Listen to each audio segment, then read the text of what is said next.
ان کا کرب اب غصے میں بدل رہا ہے۔ میرا بیٹا مارا گیا، یہ عورت کہہ رہی ہے۔ اتنے سارے خاندان اور اتنا دکھ۔ مردہ خانے کے باہر تصاویر پکڑے اپنوں کی لاشوں کا انتظار۔ ایک سوگوار باپ جن کے 21 سالہ بیٹے سلوراج کو سر میں گولی ماری گئی۔ میں اس ریاست سے پوچھنا چاہتا ہوں، اگر وہ میرے بیٹے کو گولی مار سکتے ہیں تو پھر اس کی ماں اور میں بھی ہوں، ہم کس کے لیے جیئیں؟ ہم بھی مرنا چاہتے ہیں۔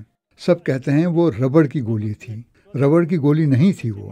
اگر آپ میرے بیٹے کی لاش دیکھیں تو آپ کو سوراخ صاف نظر آئے گا۔ تو اس کا ذمہ دار کون ہے؟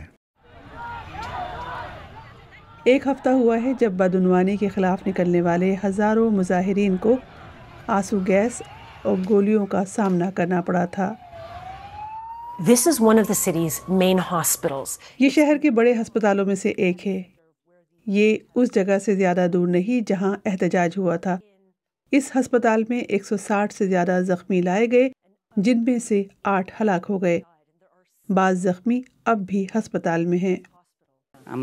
میں طالب علم ہوں۔ ابھیشیک شریستھا کو اسپتال سے جانے میں 1 مہینہ لگے گا۔ وہ سمجھتے ہیں کہ ان کے زخموں کا کوئی جواز نہیں تھا۔ انہیں گولی مارنے کی اجازت نہیں تھی، مگر انہوں نے مجھے گولی ماری۔ یہ سب حکومت اور پولیس کی وجہ سے ہوا۔ یہی سبب تھا ہمارے احتجاج کا۔ ہمیں یہ بدلنا ہوگا، بس۔ نیپال کے لیے اب چیلنج یہ ہے کہ ایک ایسی حکومت وجود میں آئے جسے عوام کا اعتماد حاصل ہو۔